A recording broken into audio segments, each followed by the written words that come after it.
정치권 소식 짚어보는 아침의 맞수 시간입니다. 김진욱 더불어민주당 당대표 언론특보, 윤기찬 국민의힘 법률위 부위원장, 강전애 변호사, 양태정 변호사 나오셨습니다. 안녕하세요. 네. 전해드린 대로 오늘 김건희 여사의 각종 의혹에 대한 법원의 첫 판단이 나옵니다. 관련 영상 먼저 보고 오겠습니다. 국민 여러분께 저같이 아무것도 아닌 사람이 이렇게 심려를 끼쳐서 진심으로 죄송합니다. 수사 잘 받고 나오겠습니다. 공식적인 지위나 권한이 없는 김건희가 대통령의 버금가는 지위를 향유하였음을 다시 한번 명확히 하였습니다. 윤석열 전 대통령의 정치 입문 단계부터 주도적인 역할을 하였고 당선 후에도 공천에 적극 개입하는 등 정치 공동체로 이 김건희 여사가 아무것도 아닌 사람, 본인을 이렇게 이야기를 했는데 특검은 대통령과 버금가는 지위를 누린 정치 공동체로 규정을 했고 징역 15년을 구형을 했습니다. 법원이 특검의 이런 주장을 받아들일까요? 일단 도이치모터스 사건 같은 경우에 경위가 별도고요. 그거는 윤 전 대통령의 대통령직 수행과는 전혀 관련 없이 이루어진 혐의이기 때문에 그건 제외하고 나머지 알선 수재는 사실 공무원의 직무에 대해서 영향력을 끼쳐주겠다라고 하고 돈을 받은 경우잖아요. 그러니까 그 부분은 윤 전 대통령에게 그만큼 영향력을 행사할 수 있는 공동체다라는 어떤 특검의 주장이 깔려 있는 거고 그 부분은 사실은 만약에 그 돈 받은 그 대가 관계가 인정이 된다면 그 부분은 이제 법원이 좀 수월하게 판단할 여지가 있습니다. 다만 정치자금법 위반, 그 여론조사 관련돼서는 김건희 여사가 정치인이 아니기 때문에 그래서 정치공동체라는 단어를 쓴 것 같은데 윤 전 대통령이 어떻게 보면 적격을 갖고 있는 거고요. 공모했다라는 증거 또는 서로 의사연락을 주고받았다라는 증거 등이 제출이 안 된다면 저 부분은 법원이 달리 판단할 여지도 없잖아 있다 이렇게 봅니다. 네, 오늘 재판은 실시간으로 생중계가 됩니다. 김진욱 특보님, 이 공직자 출신이 아닌 피고인의 재판 생중계 허가된 거 처음이라고 하던데 어떤 의미가 있다고 보세요? 그렇습니다. 그동안은 뭐 전직 대통령이나 또는 그 고위 공직자 출신들, 이를테면 윤석열 전 대통령 또는 한덕수 전 국무총리 등에 대해서만 이렇게 선고에 대해서 그 생중계를 허용했었는데 오늘은 좀 이례적으로 김건희 씨에 대해서도 이 생중계를 허용했습니다. 네. 아마도 이번 사건이 국민적인 관심도가 굉장히 높고 공공의 이익이 포함되는 부분이 있다 이렇게 판단한 것 같습니다. 네, 오늘 법원의 판단을 받게 되는 김건희 여사의 혐의는 이 통일교 청탁, 도이치모터스 주가 조작, 무상 여론조사 크게 세 가지로 볼 수 있는데요. 네. 이 어떤 부분들이 쟁점이 좀 될 수 있을까요? 일단 오늘 판단이 나온 것 중에서는 도이치모터스 사건에 가장 집중해야 되지 않을까 싶습니다. 왜냐하면은 지금 이 사건 같은 경우에는 기존의 검찰에서 무혐의 처분을 했었던 것에 대해서 특검에서 다시 수사를 하고 기소를 한 상황이거든요.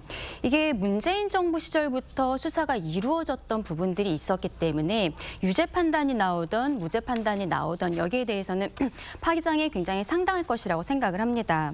그 통일교 측으로부터 샤넬백과 그라프 목걸이 전체적으로 8천만 원 정도 수출했다라는 것에 대해서는 대가성 여부가 아무래도 문제가 될 것이라고 생각을 하고요. 김영선 전 의원을 공천을 해주는 대가로 이게 명태균 씨로부터 무상으로 이러한 여론조사를 받았다라는 의혹에 대해서는 윤석열 전 대통령도 같은 혐의로 재판을 받고 있는 상황이거든요. 그러면은 오늘 이 상황에 대해서 판단이 나오는 것이 결국 윤석열 전 대통령에게도 영향이 있을 것이라고 보입니다. 네, 특검은 결심 공판에서 징역 15년을 구형했습니다. 양 변호사님이 통상 구형량보다 판결이 조금 적게 나오긴 하던데 오늘 선고 결과는 어떻게 보고 계세요?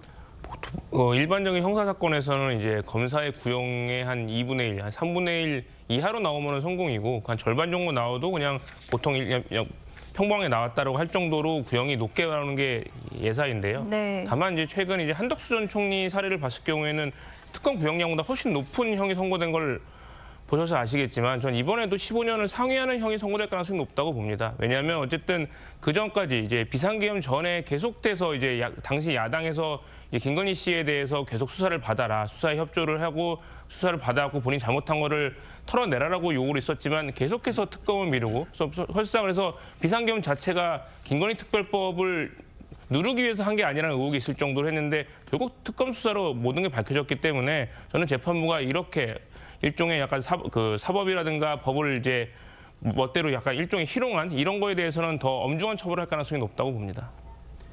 네, 혐의를 좀 더 구체적으로 짚어보겠습니다. 도이치모터 주가 조작 의혹, 이 관련해서 김건희 여사는 줄곧 주식의 문외한이어서 잘 몰랐다 이런 입장인데 특검은 김 여사가 주가 조작 세력과 공모해서 8억 원대의 어떤 부당이득을 챙겼다고 보고 있는데요. 이런 부분들이 법원의 판단에 좀 영향을 미칠까요?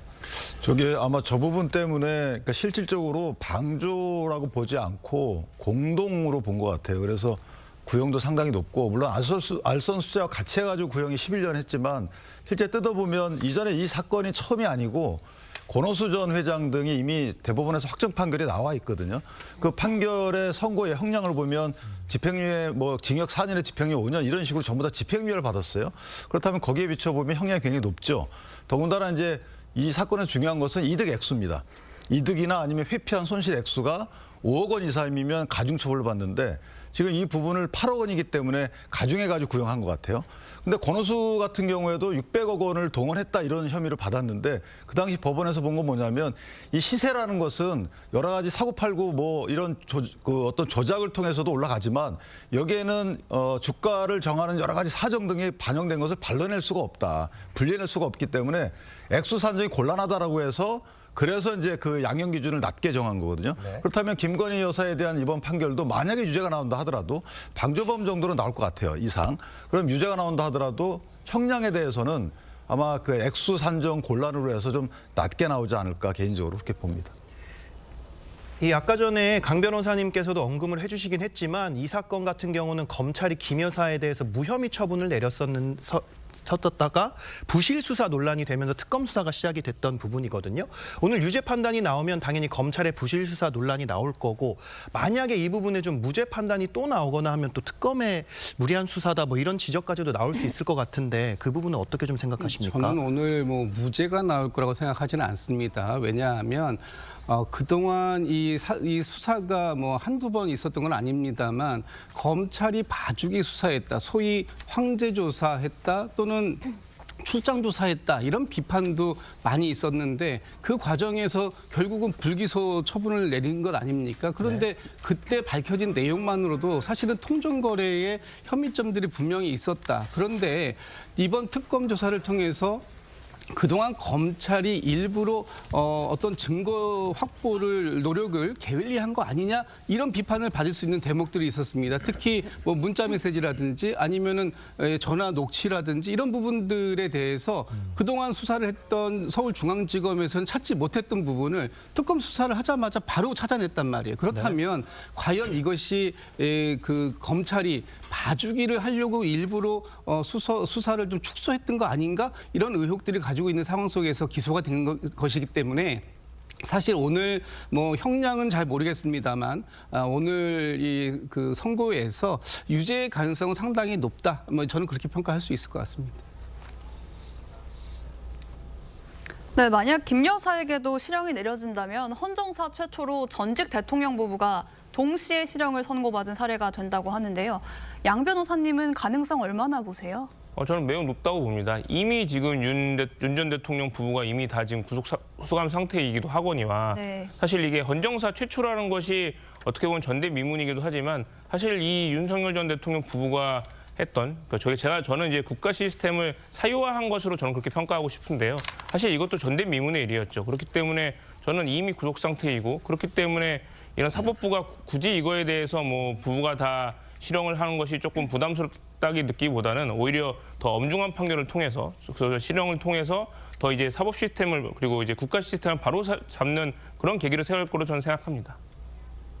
네, 국민의힘 내부 상황 한번 짚어보겠습니다. 장동혁 대표의 당무 복귀가 임박한 가운데 내일 당 최고위가 한동훈 전 대표에 대한 징계를 확정할지 관심이 모이는데 당내 반응 먼저 듣고 오시죠.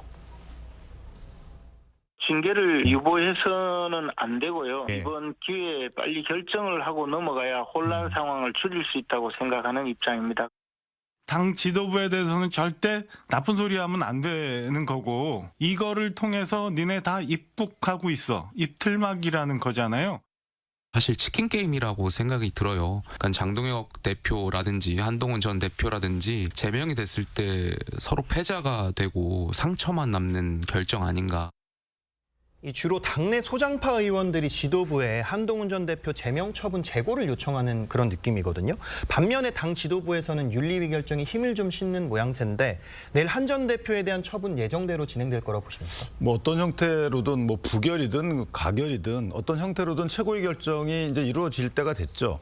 그 최고위 결정에 대해서 그 다음 절차가 진행돼야 된다고 생각을 합니다. 그러니까 징계 수위가 과하다는 지적은 저도 뭐 동의를 합니다. 근데 이전에 지도부와 관련돼서 현재 지도부를 흔드는 일은 하지 말아야 돼. 이것은 한동훈 전 대표가 당대표 시절에 그 당시에 당계와 관련돼서 이거 소명해 주십시오라고 하니까 이거 당대표 흔들기냐, 당대표 끌어내리기다 이런 식으로 넘어간 적이 있거든요. 그러니까 그런 시각이나 그런 시각 또 되감아서 하면 안 되는 것이고 저는 개인적으로 최고에서 결정이 되면 거기에 대해서 한동훈 전 대표가 재심을 했으면 좋겠어요. 그래서 재심 심의 과정에서 어떤 형태든 고려가 들어가서 뭔가 원만히 해결되는 방향. 만약에 여기서 재심이 안 들어가게 되면 그러면 이 혼란이 계속되는 거고요. 그다음에 최고위에서 또 결정 안 하고 있으면 또 혼란이 지속되는 거고 하기 때문에 최고위에서는 모종의 결정을 해놓고 거기에서 절차대로 재심 등의 절차를 거쳐서 뭔가 해법을 모색하는 이런 절차로 출구 전략을 취해야 되는 것이지 여기서 장애 집회를 하고 또 서로 공방을 주고받고 하게 되면 좋아할 분은 민주당 분들뿐이 없다 이렇게 봅니다. 네, 재심 가능성 언급을 하셨는데 이 당내 반발 때문에 징계는 하되 이 당원권 정지 3년 정도로 수위를 낮추자 이런 얘기도 나오는데 김특보님 이거는 좀 가능성이 있다고 보세요? 저는 뭐 저 가능성 없다고 봅니다. 네. 일단 두 가지 이유인데 첫 번째는 윤리위원회에서 이미 제명을 결정한 것이고 최고위에서는 그 부분을 추인하는 그런 단계에 있는 것이기 때문에 최고위에서 자체적으로 윤리위에서의 결정을 바꿀 수 있는 그런 권한은 없어 보인다라는 것이고요. 또 한 가지는 김정혁 전 최고위원에 대해서 당원 그 윤리위에서 그 당무감사에서 당원권 정지 2년을 얘기했는데 윤리위원회에서는 사실상의 제명에 해당하는 출당 권유 조치가 내리지 않았습니까? 그렇다면 지금 한동훈 전 대표와 가장 가까이 하고 있는 김종혁 전 최고위원마저도 사실상의 제명 조치를 하겠다라고 지금 하고 있는 것인데 네. 과연 한동훈 전 대표를 제명해서 징계 수위를 낮춘다? 이거는 좀 어려워 보이고요. 어쨌든 지금 장동혁 대표 체제에서는 한동훈 전 대표에 대한 활동 그 자체를 좀 막아보겠다라는 의지가 너무나 강력하게 보이고 있는 상황이라 아마 내일 징계가 확정적으로 되지 않을까라는 예상들을 많이 하는 것 같습니다. 네. 이 한동훈 전 대표의 지지자들은 지난 주말에 이어 이번 주 토요일에도 한 전 대표 제명 반대 집회를 예고를 했습니다. 앞서 집회에서 장 대표 퇴진을 촉구하는 발언도 나와가지고 논란이 좀 됐는데 이런 부분이 징계 여부의 변수가 좀 될 수 있겠습니까? 조금 아까 말씀 주신 것처럼 김종혁 전 최고에 대해서 당원권 정지 2년보다도 오히려 높은 지금 탈당 권유 이야기가 나오고 있는 상황이거든요. 이 이유 중에 주요한 부분이 당 지도부를 흔들고 있다라는 이유가 있는 것입니다. 그렇다면은 한 전 대표 측에서는 지금 본인에 대한 징계가 계엄과 같다라고 주장을 하고 있는 상황이고 네. 그리고 지도부 개인 그리고 윤리위 당무감사위에 대해서 절차에 대해서 문제 제기를 하고 있는 것인데 이것은 어떻게 보면은 본질과는 약간 다른 부분으로서 흔들기를 하고 있다라고 지도부에서 볼 가능성은 굉장히 높다고 봅니다. 조금 아까 말씀 주신 것처럼 한 전 대표가 본인이 지금 받고 있는 혐의점에 대해서 구체적인 소명을 하기보다는 절차적인 부분에 있어서 문제 제기를 하는 것은 저는 약간 개인적으로 수박 겉핥기와 같다라는 생각이 드는 부분들이 있거든요. 정식으로 재심 청구를 하든지 혹은 법원에 가처분이나 본안 신청을 해야 되는 것이 아닌가 이런 생각을 하고 있습니다. 네, 조금 전에 이제 한 전 대표가 현재 당 상황을 계엄에 비유했다는 거 말씀해 주셨는데 계속해서 극단적인 표현을 쓰고 있는 것, 이것에 대해서도 또 당의 반발이 있는 상황이거든요. 오늘은 김용삼 전 대통령 영화 시사회에 참석할 예정이라고 하던데 양 변호사님이 보시기에는 오늘도 또 당 상황에 대한 메시지가 이렇게 세게 나올 것 같으세요? 저는 충분히 나올 수 있다고 봅니다. 특히나 이제 김용삼 전 대통령 이제 다큐멘터리 영화가 이제 개봉하는 시사회를 하는데 네. 김영삼 전 대통령이 이제 1979년 이제 뉴욕타임즈와의 인터뷰 때문에 전격 제명이 됐던 사례가 있죠. 그러니까 마치 한동훈 전 대표는 자신의 사례와 이제 김영삼 전 대통령이 이제 독재 정권에 맞서서 있었던 그 제명 사례를 아마 같이 이제 같은 걸로 치환을 시킴으로써 그래서 아마 자기도 이제 이런 장동혁 대표 체제에 저항한다는 이미지를 아마 실어주려고 하지 않을까 싶습니다. 그때 이제 김영삼 전 대통령이 했던 유명한 말이 닭에 목은 비틀어도 새벽은 온다라는 말인데 아마 그 표현을 저는 대입을 해서라도 본인도 여기에 맞서 싸우겠다. 아마 자기 제명에 굴하지 않겠다라는 그런 강경 메시지를 전 내지 않을까 예상합니다. 네, 저희가 항상 이 예측을 해보고 있는데 징계 결정 이후에 한동훈 전 대표의 행보 여러 가지 이야기들이 나오고 있잖아요. 어떻게 예측하십니까? 만약에 한 전 대표의 언행에 따르면 이제 사이비 보수로 규정을 했잖아요. 국민의 힘을. 그럼 탈당해가지고 신당 창당하는 게 맞겠죠. 근데 그건 여의치 않을 것 같고 그렇다면 무소속 출마도 저는 개인적으로 추구하지 않을 거로 봅니다. 네. 그러면 험지에 출마를 해서 험지에서 여러 가지 의미 있는 득표를 하고 와서 어떤 당권을 거머쥐거나 이런 식의 대권 행보를 하는 이런 식으로 가지 않을까 싶은데 그 전제가 뭐냐면 출구 전략을 잘 취해야 돼요. 아까 제가 말씀드렸지만 현재 이렇게 최고위에서 원안을 변경해서 의결할 수 있는 권한이 없기 때문에 당헌 당규에 따르면 이거는 재심을 통해서만 뭔가 변경이 돼야 되는 거거든요. 그럼 재심을 열어주는 정도의 행보를 해 주셔야 그다음에 지도부의 어떤 그 공간이 열리는 건데 그렇지 않고 재심 없이 이렇게 뭐 장애 투쟁을 한다거나 극단적 언어를 사용한다거나 이러면 사실은 이제 골이 더 깊어지지 않겠는가 이런 걱정은 됩니다. 네, 6월 지방선거를 목전에 두고 한동훈 전 대표의 제명이 추진되는 것을 두고 장동혁 대표가 지방선거 결과보다는 당권을 선택했다. 이런 비판도 나오는데요. 김 특보님 이 부분은 어떻게 보세요?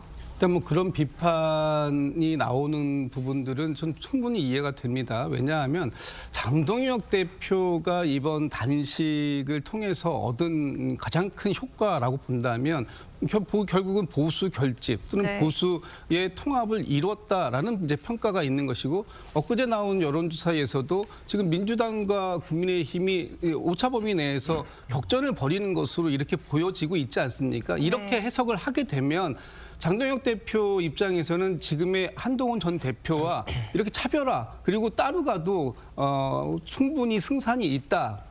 이런 판단을 할 수 있을 것 같습니다. 그렇기 때문에 지금 장동혁 대표 입장에서는 어차피 이번 6월에 있을 지방선거가 지금 야당에게 그렇게 유리한 국면으로 전개되지 않을 가능성은 이미 점쳐져 있는 거는 사실상 그렇게 보일 수 있다라고 보이는 그 상황이기 때문에 그렇다면 지금 굳이 한동훈 전 대표를 끌어안아서 그래서 당내에서 사실상의 분열을 촉발시킬 수 있는 이런 것 자체를 막아내겠고 그리고 한동훈 전 대표 측에서 이번 지방선거에서 만약에 장동혁 대표가 패배한다면 바로 당권 투쟁으로 들어올 가능성 이런 부분들을 염두에 뒀기 때문에 한동훈 전 대표의 제명을 강행할 수밖에 없는 것이다라고 지금 당내에서 예측들이 나오고 있는 네. 상황이에요. 그런 점들을 평가해 볼 수 있을 것 같습니다. 이 장동혁 대표가 이르면 오늘 당무에 복귀할 걸로 보입니다. 한 전 대표의 징계로 만약에 당내 설화가 좀 커지면 이렇게 복귀하시고 나서 리더십에 좀 타격을 입을 수도 있지 않을까 싶은데 어떻게 생각하십니까? 저는 리더십과는 전혀 관련이 없을 것이라고 생각을 합니다. 왜냐하면 장동혁 대표가 전당대회에 출마를 했을 때부터 한동훈 전 대표와 관련한 단계 사건에 있어서는 징계 절차가 진행될 것이라는 것. 이것은 어느 정도 예상이 됐다라고 생각을 하거든요. 그리고 최근에 단식을 하는 과정에 있어서 보수가 집결했다라는 평들이 나오고 있습니다. 뭐 박근혜 전 대통령께서도 예상치 못한 상황에서 오시긴 했습니다만 유승민 전 대표가 왔다라는 것도 저는 굉장히 유의미하다고 생각을 합니다. 네. 결국에는 저희가 중도 보수 쪽으로 가는 과정에 있어서 유승민 전 대표까지도 이렇게 단식 현장에 찾아오고 있는데 한동훈 전 대표는 주위에서 많은 사람들이 가야 한다라고 정치평론가들이 이야기를 해도 결국에는 오지 않지 않았습니까? 결국에는 한 전 대표 측에서 독자적인 행보를 보이고 있는 것으로 평가해야 되는 것이지 이것이 장동혁 대표의 리더십을 흔든다라고 보기는 어렵지 않나 생각합니다. 네, 다음 소식도 짚어보겠습니다. 방송인 김어준 씨가 김민석 국무총리를 서울시장 여론조사에 포함시키는 것과 관련해서 여당 내부에서 쓴소리가 나왔습니다. 목소리 들어보겠습니다. 그거는 제가 알아서 할게요. 이 빼달라고 요구하는 것도 자유고 넣는 것도 이쪽이 결정할 일이에요. 김민석 총리가 뭐 수차례 사실 빼달라라고 요청을 했음에도 불구하고 우린 놓겠습니다라고 하는 거는 어떤 정치적인 의도를 가지고 있는 거다.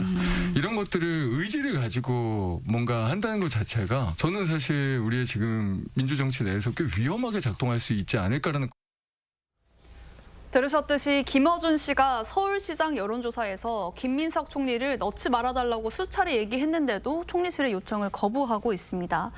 이 민주당에서도 김 씨를 향해서 정치적 의도가 아니냐 이렇게 지적을 하고 있는데 이 김 씨에게 공개적으로 쓴소리한 거 의외라는 반응이 나오던데 어떻게 보셨어요? 아니 근데 뭐 김어준 씨에 대해서 뭐 당연히 지지하고 찬성하는 분들도 많고요. 또 반대로 또 쓴소리라고 비판하시는 분도 전에도 있었습니다. 뭐 네. 그렇기 때문에 뭐 이렇게 이런 발언이 뭐 너무 그 의외라거나 뭐 그런 건 아니라고 보고요. 다만 이제 뭐 김민석 총리가 사실 그 전까지는 이제 서울시장 출마에 대해서 궁금한 분들이 많이 있으셨지만 최근 다른 유튜브에 출연을 해서 본인은 이제 서울시장 출마에 대해서는 사실상 완전히 이제 출마하지 않겠다, 불출마 의사를 밝힌 거로 보입니다. 다만 근데 지금 나오고 있는 이제 김어준 씨의 이런 뭐 이제 여론조사에 과연 이제 후보군에 넣냐 안 넣냐 이 부분은 그 발언이 나오기 약간 이전에 있었던 조사이기 때문에 근데 이렇게까지 강하게 발표를 하고 또 실제 방송에서 사실상 불출마 의사를 명확히 한 상황에서도 또다시 여론조사에 이제 서울시장 후보군으로 넣는다면 그건 좀 문제가 있다고 봅니다. 네, 일각에서는 오는 8월 민주당 전당대회를 앞두고 김어준 씨가 정청래 대표의 연임을 돕기 위해서 김민석 총리를 서울시장 후보로 부각시키려는 거 아니냐, 뭐 이런 시선도 있는데 이 부분은 어떻게 좀 생각하십니까? 지난 전당대회 과정에서 전당대회를 바로 앞에 앞두고 김어준 측에서 인천에서 큰 행사를 했었죠. 문재인 전 대통령 내외가 참석을 하기도 했었는데 네. 그때 상대방이었던 박찬대 후보는 일정을 이유로 들면서 오지 않았습니다만 그때 정청래 후보가 와 있었던 부분들 이런 것들이 당시에도 친명 친문 간의 어떤 갈등이 있는 것이 아니냐라는 지적들이 있었던 것이 사실입니다. 이번에 전당대회가 더 중요한 것은 다음 총선 과정에서 공천권을 행사할 수 있기 때문에 그렇다면 본인들의 사람들로 의회를 장악했을 때는 어떻게 보면 바로 대권 주자로 올라갈 수 있는 부분들이 있다라고 생각이 되거든요. 네. 그래서 지금 더 어떻게 보면은 친문 친명 간의 대결 구도가 강해지고 있는 것이 아닌가 생각합니다. 김어준 씨 입장에서는 김민석 총리라는 사람이 전당대회에 만약에 나왔을 때 굉장히 큰 라이벌로서 나올 수 있다라는 판단 하에 지금 서울시장 후보로 계속 미는 것이 어떻게 보면 당원들에게 본인이 가지고 있는 영향력을 최대한 행사를 해서 먼저 정적을 제거하겠다라고 의지가 있는 것이 아닌가 그렇게 생각하는 것이 지금까지의 과정을 보았을 때는 논리적으로 보인다라고도 생각합니다. 네, 이런 비판에 김어준 씨는 이 김민석 총리의 이름을 넣으면 당대표 출마가 막아지냐 이렇게 말을 했는데요. 그러면서도 왜 하지 말라는 걸 하는 걸까요? 그래서 저는 뭐 김어준 씨가 어떤 의도성을 가지고 있다고 보지는 않습니다. 그런데 지금 김어준 씨가 여론조사에 김민석 총리를 포함시킴으로 해서 결국은 정치적인 오해 그리고 뭐 억측 이런 것들이 낳고 있다면 이런 부분들을 굳이 가져가야 할 필요가 있는가. 여론조사라는 것이 현재의 정확한 여론을 알아보기 위해서 하는 것이라면 불출마 의사가 명확하게 밝혀진 사람에 대해서 집어넣고 여론조사를 돌리는 것 이것이 어떻게 보면 여론을 또 왜곡시키는 그런 부분들이 있을 수 있기 때문에 이건 좀 자제해야 된다라는 것이고요. 여론조사의 신뢰성은 그 여론조사가 얼마만큼 객관적이고 또 그 일반 여론들을 정확하게 반영할 수 있는가 하는 부분을 보는 것이라면 네. 지금 김민석 총리가 여러 차례에 걸쳐서 불출마를 이제 선언했고 그 상황 속에서 추가적으로 이어지는 여론조사에서는 김어준 씨도 어떤 정도의 판단을 가지고 이걸 또 정리해 나가야 되지 않을까라고 생각하고 있습니다. 네. 이런 가운데 이 김민석 총리가 유튜브 방송에 나와서 정청래 대표의 조국혁신당 합당 제안에 대해서 이 시점에 그런 방식으로 제기돼 논란이 되고 있다 이렇게 말을 했거든요. 좀 발언이 좀 묘한 것 같은데 앞으로 어떤 상황이 좀 펼쳐질 거라고 보십니까? 저는 사실 총리가 저 자리에 나가서 국정에 대해서 뭐 설명하는 그런 기회면 괜찮은데 저렇게 정당의 내부 문제에 대해서 또는 정당 간 문제에 대해서 발언한다는 것 자체가 매우 부적절하다 이런 생각이 들고 또 하나 만약에 발언한다 하더라도 사실 찬성을 해야 되는 게 아닌가 싶어요. 왜냐하면 뭐 대통령이나 국정을 통할하는 총리 입장에서 보면 야당이 하나 줄어드는 거잖아요. 그러면 본인들을 견제하는 야당이 줄어들면 이거는 바람직하다라는 입장에서 뭔가 내용이 나와야 되는데 결국 뭐냐면 본인은 지금 다른 행보에 마음이 가 있다는 거죠. 그래서 국민께 들켰다라고 보고 사실 국무총리라는 그 직위에 비춰보면 상당히 부적절한 인터뷰와 그 인터뷰 내용이었다 이렇게 봅니다. 네, 네 분 말씀은 여기까지 듣겠습니다. 감사합니다.